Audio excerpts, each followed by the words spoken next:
ওমর রাদিয়াল্লাহু তাআলা আনহু যখন খালিফা ছিলেন, তখন পুরা পৃথিবীর অর্ধেক তিনি শাসন করছেন।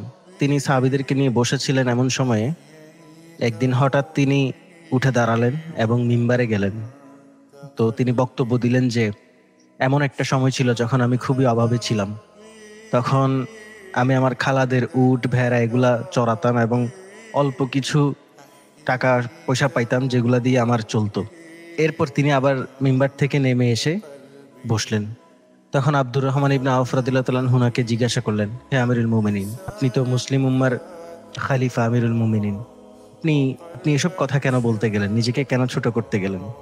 তখন তিনি বললেন যে আমার নফস বলতেছিল যে তুমি এখন আমিরুল মুমিনিন, তোমার চেয়ে বড় আর কে আছে। তখন আমি আমার পূর্বের সেই ঘটনাটা নিজেকে স্মরণ করিয়ে দিলাম।